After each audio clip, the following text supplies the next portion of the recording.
আসসালামু আলাইকুম। প্রিয় দর্শক, অন্য মঞ্চের আলোচনায় আপনাদের সকলকে আমন্ত্রণ জানাচ্ছি। আজ আমন্ত্রিত অতিথি হিসাবে আমার সঙ্গে আলোচনায় রয়েছেন বিশিষ্ট সাংবাদিক ও কলামিস্ট জনাব মঞ্জুর আলম পান্না। জনাব মঞ্জুর আলম পান্না, আপনাকে আমাদের অনুষ্ঠানে স্বাগত জানাচ্ছি। অনেক শুভেচ্ছা মাসুদ ভাই। জনাব পান্না, আপনি জানেন আমরা একটা অস্থির সময়ের মধ্যে এখন যাচ্ছি। বেশ কিছু ঘটনা ঘটেছে যা প্রত্যাশিত ছিল না, এবং এই ঘটনাগুলো আমাদের প্রত্যাশিত যে আকাঙ্ক্ষা, যে নির্বাচনের আকাঙ্ক্ষা, দেশে একটা স্থিতিশীল পর্যায়ে যাবে তার যে আকাঙ্ক্ষা, সে আকাঙ্ক্ষার ক্ষেত্রে একটা ব্যত্যয় তৈরি করেছে। এবং এই ঘটনাগুলোকে কেন্দ্র করে একদল সুবিধাভোগী অথবা একদল লোক তারা তার তার মতলব কায়েমের জন্য, মতলব অর্জনের জন্য নানা ধরনের অস্থিরতা তৈরি করার চেষ্টা করেছে। তার মধ্যে আপনি বুঝতে পারছেন আমি শরীফ ওসমান হাদির মৃত্যুকে কেন্দ্র করে যে ঘটনাগুলো ঘটেছে সেগুলির কথা বলছি। শরীফ ওসমান হাদির আজকে জানাজা অলরেডি হচ্ছে। এখন আমি যখন আমার রেকর্ড করছি, প্রচুর লোক ওখানে গিয়েছে।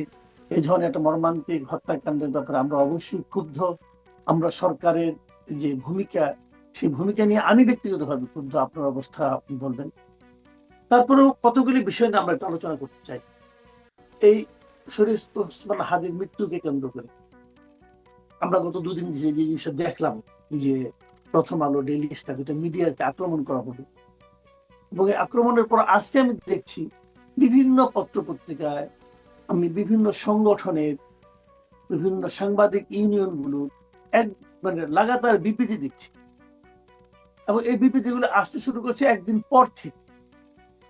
তো আপনার কি মনে হয় যে ঘটনা যখন ঘটলো তখন সেটা প্রতিরোধের ব্যবস্থা না করে এখন বিবৃতি হচ্ছে, এই বিবৃতিগুলি কি আগামী দিনে এই ধরনের কোনো ঘটনার পুনরাবৃত্তিকে প্রতিরোধে কোনো ভূমিকা রাখতে পারবে? আমার মনে হয় না মাসুদ ভাই।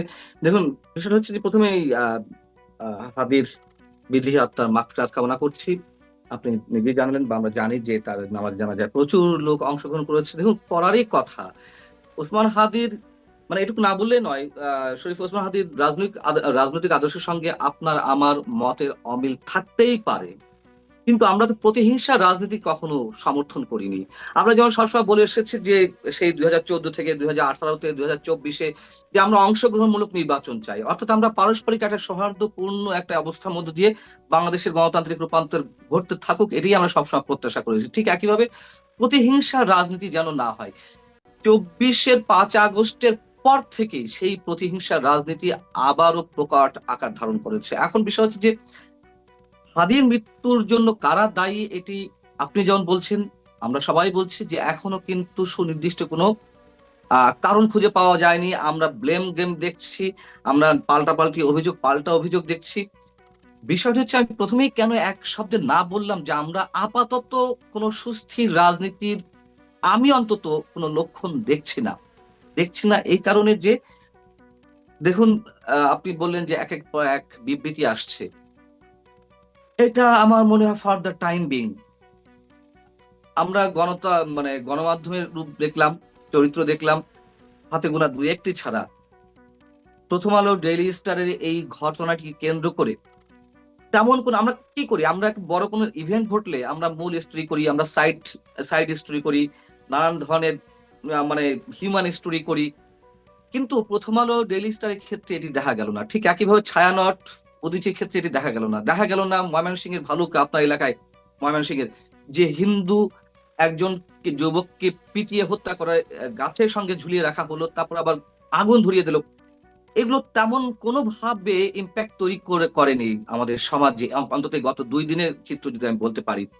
মানুষের প্রতিবাদগুলো থমকে গেছে। মানুষের প্রতিবাদ যদি থমকে গিয়ে থাকে, আমি সেই জায়গা থেকে আওয়ামী লীগকে দোষ একটু দায়ী করবো। কেন? আমি একটু সংক্ষেপে বলি, সময় নেই। আওয়ামী লীগের সময় মনে করুন যে সাংস্কৃতিক সংগঠনগুলোকে, সামাজিক সংগঠনগুলোকে 1 টন 2 টন গম দিয়ে একেবারে নতজানু করে রেখেছিল। আমরা সবাই জানি বাংলাদেশের যে কোনো গণতান্ত্রিক আন্দোলন শুরু হয়েছে ছাত্রদের মাধ্যমে, পাশাপাশি সাংস্কৃতিক সংগঠনগুলো অগ্রণী ভূমিকা পালন করেছে, তারপর রাজনৈতিক শক্তিগুলো কিন্তু আপনার বিশাল রূপ দিয়েছে। আমরা দেখছি যে সাংস্কৃতিক সংগঠনগুলো, সামাজিক সংগঠনগুলো তারা ভয়ে চুপসে আছে। কেন? আওয়ামী লীগের সময়ই এদের মেরুদণ্ডগুলো ভেঙে ফেলা হয়েছে হালুয়া রুটির উচ্ছিষ্ট ভোগের মানে উচ্ছিষ্টের ভাগ দিতে গিয়ে। যাই হোক, জায়গায় আসি। বিষয়টি হচ্ছে যে প্রথম আলো আপনি দেখেন যে তারা একটা রিপোর্ট করেছে, তারা বিবিসি একটা রিপোর্ট করেছে প্রথম আলোর কর্তৃপক্ষের কমেন্ট নিয়ে, যে তারা পুলিশের সহায়তা চেয়েছিল, সরকারের সহায়তা চেয়েছিল। সরকারের কয়েকজন শীর্ষ কর্মকর্তাকে, উচ্চ পদস্থ কয়েকজন, মানে যারা সরকার নিয়ন্ত্রণ করে তাদের মধ্যে কয়েকজনকে ফোন দিয়েছিল, সহযোগিতা কামনা করেছিল, কিন্তু কোনো রেসপন্স পাওয়া যায়নি। ঘটনা ঘটলো, তারপর হচ্ছে গিয়ে পুলিশ এলো, অন্যান্য আইন শৃঙ্খলা বাহিনী এলো, ততক্ষণে যা ঘটার ঘটে গেল। এবং আপনি দেখবেন যে এই যে মব যারা ক্রিয়েট করছে 5 আগস্টের পর থেকে, তারা আবার কোথাও কোথাও গিয়ে সান্ত্বনা দিচ্ছে। ওই যে কথায় আছে না, বহুল প্রচলিত একটা কথা, যে সর্প হয়ে দংশন করো, ওঝা হয়ে ঝাড়ো। আমরা এখন সেই চিত্র দেখতে পাচ্ছি। একের পর আবার দেখুন, আমাদের নোবেল লরিয়েট একজন মহামান্য সরকার প্রধান আছেন, তার কাছে মানুষ অনেক প্রত্যাশা ছিল। তিনি কি করছেন? যখনই কোনো বিপদে পড়েন তখন বিএনপি কে ডাকে, এনসিপি, জামাত সহ এই 3টা রাজনৈতিক দলকে ডাকে, ডেকে কি কান পড়া মন্ত্রণা দেয়। তারপর আবার মোটামুটি একটু স্থির হয়ে যায়। বিএনপি, বিশেষ করে বিএনপি যে হুঙ্কার হাক ডাক, তাতে মনে হয় ভয় পাই, সাথে সাথে নিয়ে বৈঠকে বসে। বিএনপির নেতা কর্মীরা তাও চা সমোসা ফাস্টফুড খেয়ে চলে আসে। এবং এই যে বিবৃতিগুলো কথা বলছে, মানুষের মধ্যে যে একটা প্রতিক্রিয়া, এই প্রতিক্রিয়াগুলো আমি মনে করছি যে আমি চাই এর একটা বহিঃপ্রকাশ ঘটুক, একটা শক্ত প্রতিবাদ, যে কোনো অন্যায় একটা শক্ত প্রতিবাদ গড়ে উঠুক। কিন্তু আমি সন্ধিহান এর মধ্যে আরো অনেক ধরনের খেলা আছে। এবং বিবিসিতে যে রিপোর্ট করেছে খুবই সিগনিফিকেন্ট, যে প্রথম আলো নিজে বলছে যে তারা সরকারের শীর্ষ কর্তা ব্যক্তিদের কাছে ফোন দিয়েছিল, সাহায্য চেয়েছিল, কিন্তু কোনো ধরনের সাহায্য পায়নি।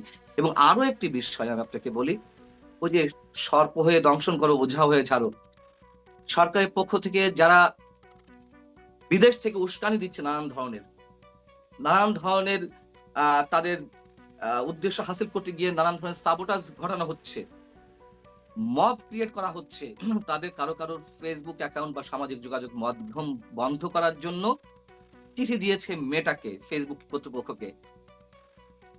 আপনি দেখুন তো সে সবার ফেসবুক বন্ধ হয়েছে কিনা। যে 2জন ব্যক্তি বিদেশে মানে বসে বাংলাদেশে অস্থিতিশীল পরিবেশ সৃষ্টি করছে, তাদের একজনটা বন্ধ হয়েছে, এবং অন্যান্য সামাজিক যোগাযোগ মাধ্যম কিন্তু বন্ধ হয়নি। এর সাথে আরো একটা কথা বলতে চাই, সেটি হচ্ছে যারা মব ক্রিয়েট করলো, মব ক্রিয়েট করে আসছে 16 মাস ধরে, এবং সর্বশেষ প্রথম আলো এবং ডেইলি স্টারের ক্ষেত্রে, ছায়ানট, উদীচীর ক্ষেত্রে, দেশের বিভিন্ন স্থানে যারা এই কর্মকাণ্ডগুলো ঘটালো, তাদের কাউকে আজ পর্যন্ত কাউকে আটক করা হয়নি। নুরুল কবির ভাইয়ের উপরে যারা আক্রমণ চালালো, স্পষ্ট আমরা দেখছি।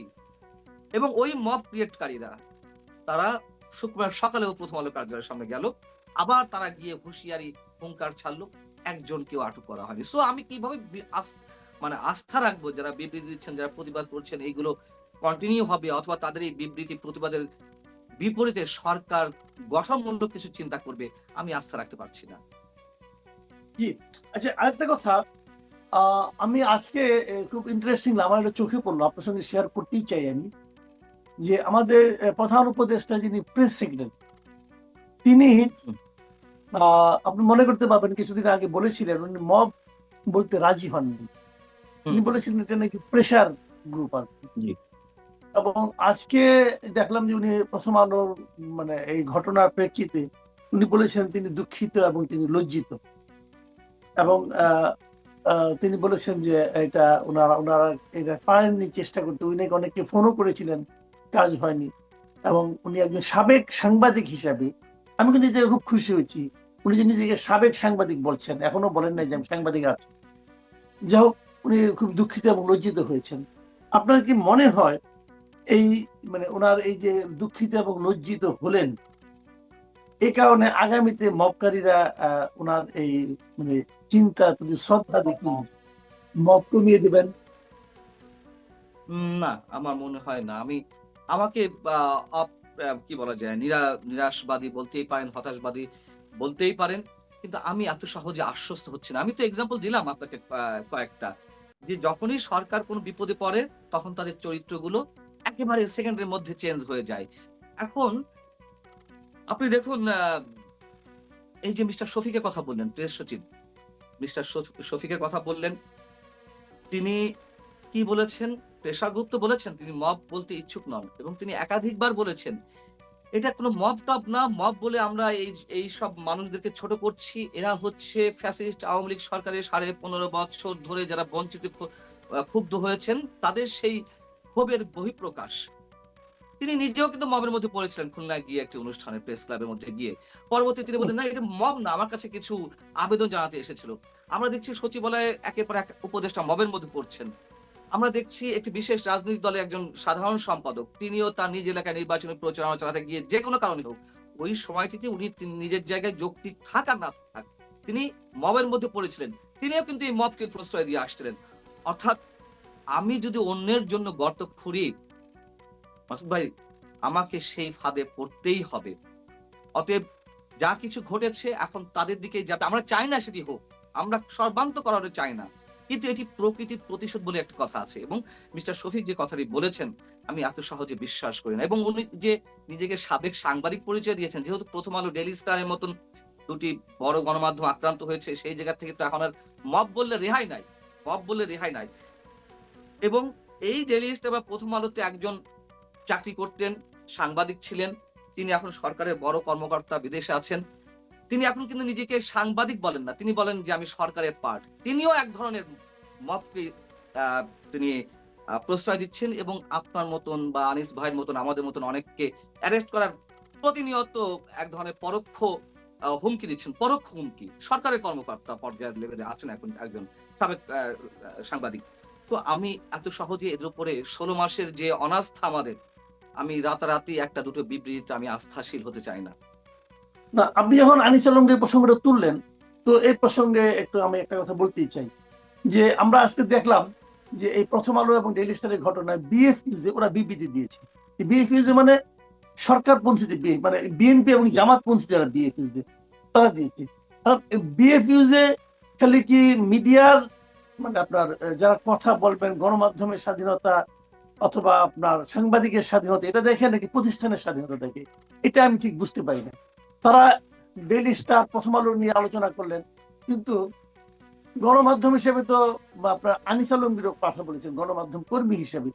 তিনি যখন অ্যারেস্ট হলেন তখন তাদের কোনো ভূমিকা দেখলাম না, তাদের কোনো বিবৃতিও দেখলাম না।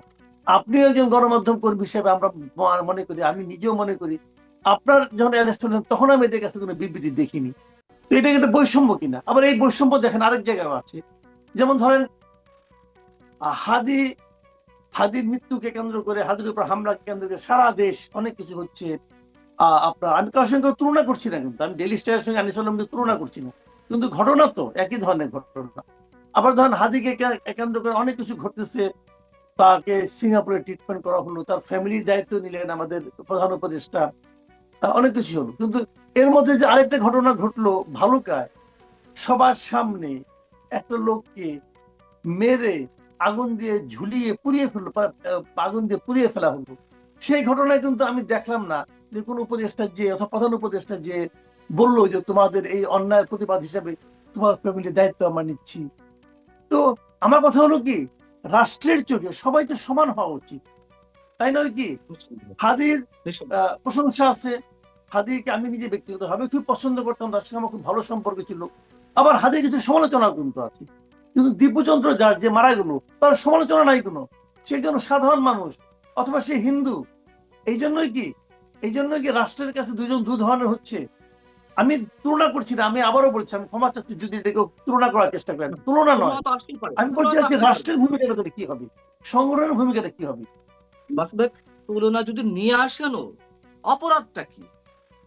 আমি তুলনাটা এভাবে করি, আপনি যে হিন্দু যে যুবকের কথা উল্লেখ করেন ময়মনসিংহের ভালুকায়, তিনি নাকি মহানবী সাল্লাল্লাহু আলাইহি ওয়াসাল্লামকে অবমাননা করেছেন। আপনি আপনার নিজের কন্টেন্টে বলেছেন যে তিনি যদি অন্যায় করে থাকেন তার জন্য আইন আছে, আদালত আছে, অনেক ধরনের পন্থা আছে বিচার সালিসে। এইভাবে মানুষকে পিটিয়ে মেরে আগুনে লাশ পুড়িয়ে ফেলতে হবে? যাও, প্রশ্ন হচ্ছে যে আমি সেটাইও বাদ দিলাম। আমি যদি তুলনাতে আসি, ওসমান হাদি তিনি জুলাই যোদ্ধা হিসেবে তাকে, তার জন্য রাষ্ট্রীয় শোক পালন করা হচ্ছে, আমার কোনো আপত্তি নেই। আরো বিশাল কিছু থাকলে করুন, সমস্যা নেই, আমরা কোনো আপত্তি জানাবো না। কিন্তু আমি এক্ষেত্রে হিন্দু যুবকের কথা বাদ দিই। বা হিন্দু মুসলিম ওই ক্লাসিফিকেশনে না গিয়ে আমি আগুনে পুড়িয়ে মারার এই ঘটনাটিও বাদ দিলাম। এটা একেবারে এতই ক্ষুদ্র এই সরকারের কাছে। আমি এই জন্যই বলছি তুলনাটা কোথায় বলবো, যখন মুক্তিযোদ্ধারা আক্রান্ত হচ্ছেন, যখন মুক্তিযোদ্ধা, আমি ওই বিতর্কিত মুক্তিযুদ্ধের কথা বলছি না, আমি সিইসি সাবেক সিইসি নুরুল হুদা বা অন্য কারো কথা বলছি না, প্রকৃত যারা মুক্তিযোদ্ধা তারাও তো আক্রান্ত হয়েছেন। তাদের ক্ষেত্রে একটা কথা বলেছেন, একটা শব্দ উচ্চারণ করেছেন, বরং মুক্তিযোদ্ধাদের ধরে জেলে পুরা হলো। ৮০ বছর ৮৫ বছরের বয়সে মুক্তিযোদ্ধাদের কোনো অপরাধ নেই। আপনি যেই ঘটনাটির কথা বললেন, আমি যখন আক্রান্ত হয়েছিলাম বা অ্যারেস্ট হয়েছিলাম ২৮শে আগস্ট মঞ্চ ৭১ এর সময়, হ্যাঁ? মুক্তিযোদ্ধাদের রক্তাক্ত করা হলো। আমি লতিফ সিদ্দিকীর কথাও বাদ দিলাম যে তার গায়ে একটা সাইনবোর্ড ছিল, যদিও তিনি এখন সাবেক আওয়ামী লীগের সাবেক মন্ত্রী। সাধারণ মুক্তিযোদ্ধা ছিলেন গোলাম মোস্তফা, মুক্তিযোদ্ধা আনিসুর রহমান বুলবুল। তাদের অপরাধটা কি? গলা টিপে এক হাত উঁচু করে তুলে ধরা হলো। এদের ক্ষেত্রে কোনো বিবৃতি দিয়েছেন, স্টেটমেন্ট দিয়েছেন, খোঁজখবর নিয়েছেন? উল্টো জেলে পুরেছেন। তো সেই সরকারের কাছ থেকে আমরা কি আশা করতে পারি? বৈষম্য, সাংবাদিকদের কথা বলছেন।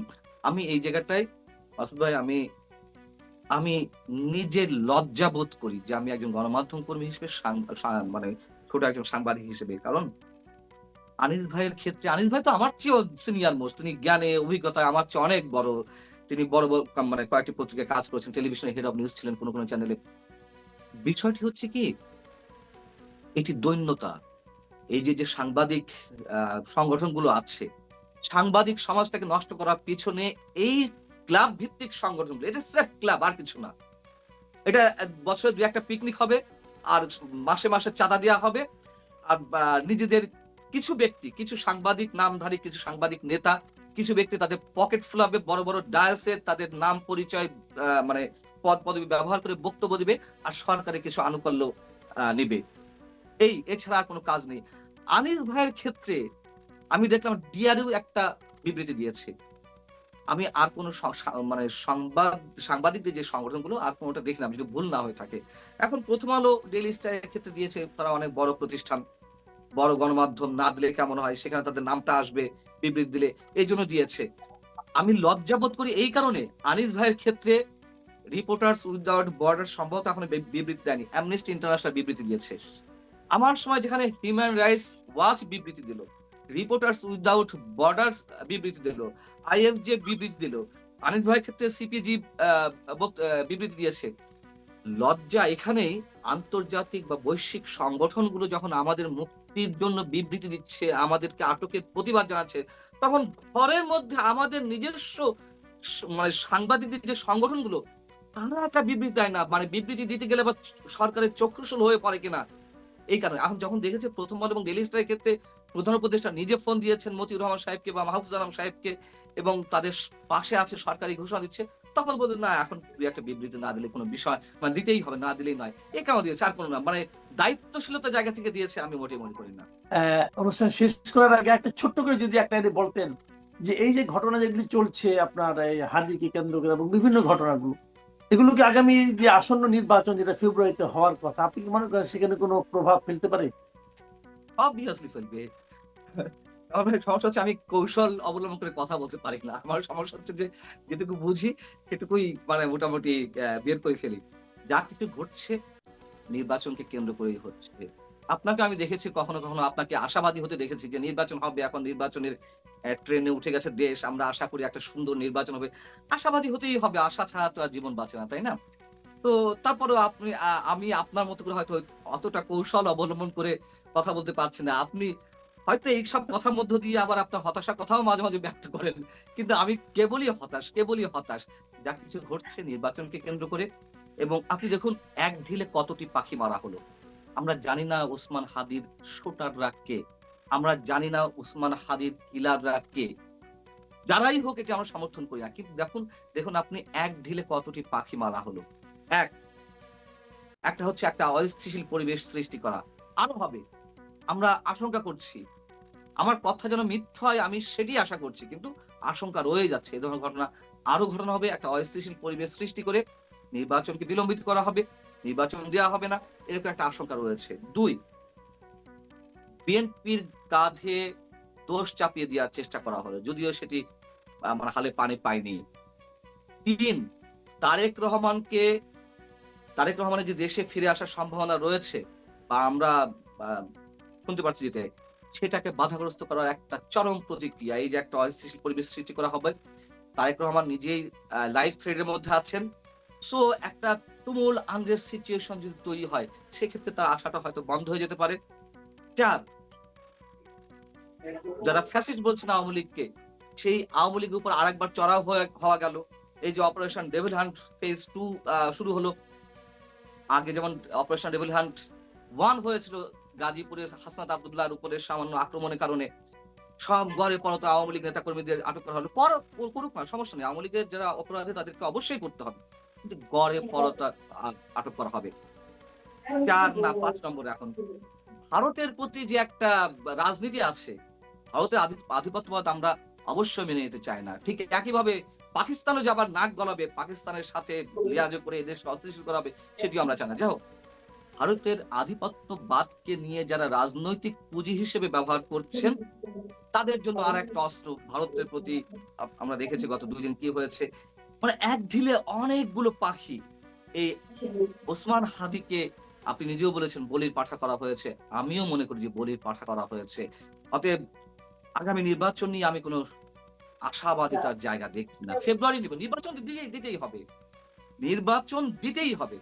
কিন্তু এই যে নির্বাচন ফেব্রুয়ারিতে তফসিল ঘোষণা করা হয়েছে, আমার ধারণা এখনো পর্যন্ত নির্বাচন হবে না। আর যদিও হয়, একটা মেকানিজম নির্বাচন হবে, মানে ভাগ বাটোয়ারা নির্বাচন, এটা আমার প্রবল সন্দেহ।